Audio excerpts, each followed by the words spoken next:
So, hello guys, good morning. So, welcome back to my YouTube channel. This is Autoboyson. So, mayroon tayo dito nga gagawing Ford Everest. So, ang issue nito guys ay mahina yung lamig ng aircon sa tanghali. So, yan yung anuhin natin ngayon. Re-repair natin. So, bago natin gawin yun, paandarin natin, gamitan natin ng tester. Tingnan natin kung makakaya ba ng lamig or ilan ba yung reading. So yun yung first step natin. Hindi kagad tayo pupunta doon sa repair. Doon muna tayo sa diagnose. So pandarin muna natin to.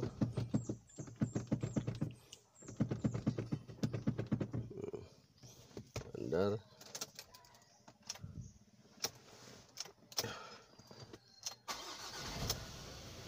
Pandarin natin. Tapos i-operate natin yung aircon nya. So ang aircon nya ay dito.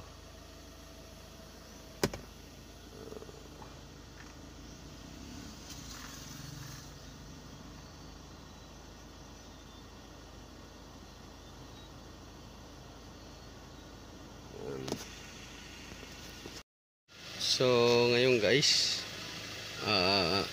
ating i-reset yung actuator door kung kaya pang i-reset, dahil yung buga dito niya ay malamig, doon medyo warm. So ating i-reset gamit itong scanner natin.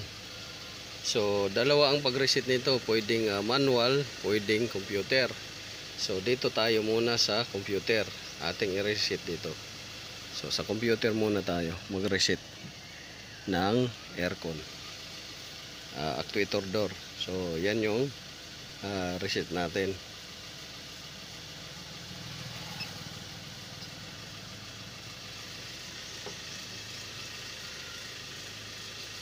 So yun yung i-reset muna natin. Una ang actuator door motor. Pagka hindi kayang i-reset dito sa computer, manually. Ngayon, pagkatapos nun, kung hindi pa rin siya may reset, ay kailangan ng palitan yung actuator door motor. So ito naman, dati na-confirm ko na to na may problema sa actuator door motor. Pero para ma-justify natin, map natin, is kailangan nating i-reset muna kung babalik pa ba yung problema niya. So yun yung gagawin natin. So ngayon magpe-perform tayo guys ng reset.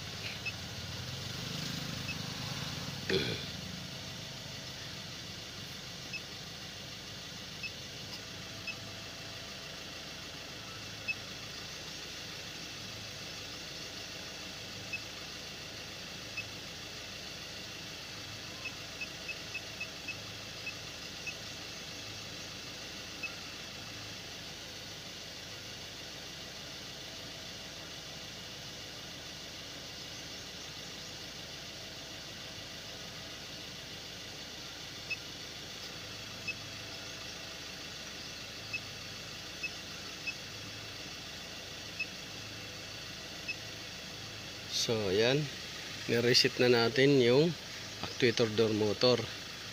So dito malamig na, at doon malamig na rin. So 100% na siya nag-open. Ngayon hayaan lang muna natin, at yung compressor nag-automatic na rin. So yun lang guys, this is Autoboyson. So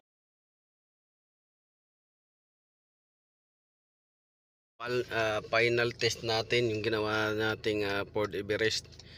So share ko lang sa inyo, ang problema nito, may problema sa actuator motor at saka its back. Ang lamig doon 28.8, ang lamig dito 18.8. so magkaiba, may problema sila sa actuator motor at saka its back housing. yung door niya. So ngayon ang ginawa natin, kinalibrate natin, relearn natin, at the same time pinalitan na din natin ng cabin filter kasi mabaho at madumi yung cabin filter niya. So ngayon malamig na. So okay na yung dito sa loob. Doon naman sa labas, ang problema kaya nag high pressure kasi balot na balot ng dumi yung condenser at saka yung radiator. So yung clutch pan hindi makahigop ng hangin galing sa labas, barado. So ang ginawa natin, dahil nag high pressure at doon pumupunta sa high side, ang pressure niya lumulusot sa valvula or service valve, ginawa natin, nilinis natin gamit ang power washer, condenser at radiator. So malinis na siya. So ang ano doon sa harap, hindi na natin natuloy lagyan ng ano niya, auxiliary pan. So ngayon final testing, observation. So tanghaling tapat to guys. Ayan, tanghaling tapat. So dito makikita ninyo yung temperature niya. Ayan, 33 degrees ang temperature niya sa labas. So mainit. Ngayon final testing natin, lalagyan natin ng thermometer uli. So ang kanina, ang reading na ito guys kanina ay 28.8. Tapos sa first reading natin ay naging 4 degrees. So from 28.8 naging 4 degrees ang lamig niya. So observe natin dito kung ilan yung sagad niya.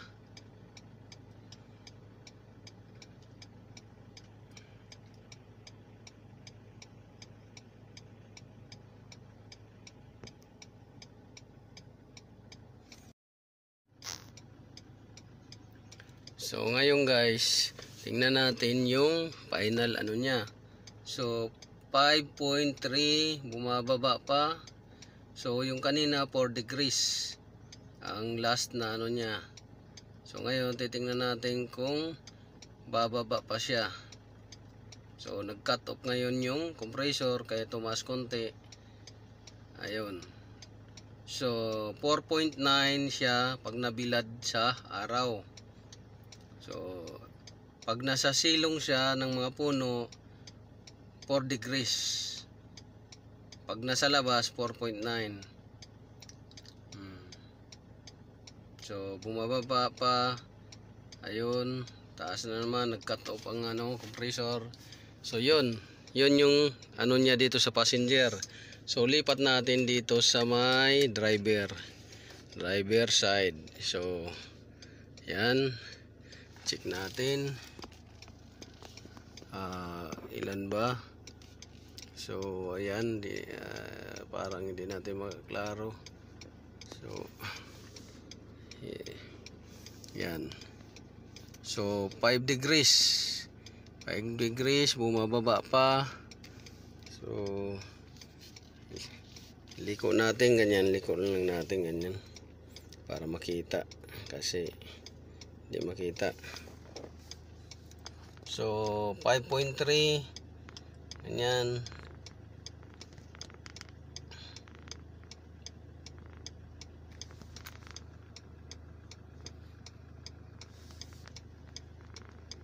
So ayan. So halos parehas lang din sila. Halos parehas lang din sila ng ano. So 4 degrees dito, 4 degrees pag naka silong, pagka nabilad sa araw is 4.9 hanggang 4.3 to 9. Dito naman is 4.5 hanggang 4.9. So halos parehas lang din ang ano nila, ang lamig. So yun yung update.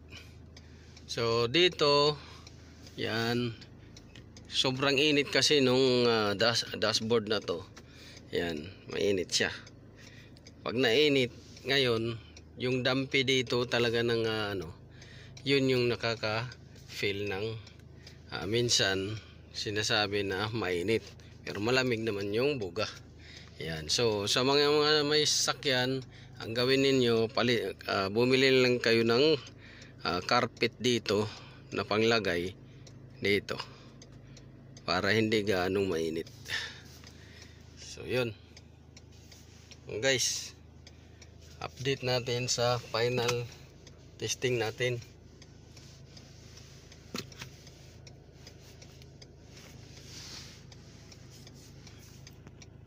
Driver side, kung ilan yung sagad na lamig niya.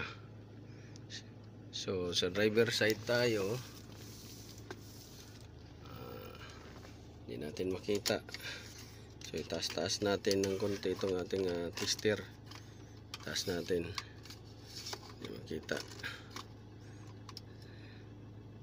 So ang degrees ng ano niya ay so 4.5 doon sa kabila, 4.3 doon sa kabila, 3 to 5, 4.3 to 5. So dito ang lamig niya ay halos parehas na. So parehas na siya guys. Yan.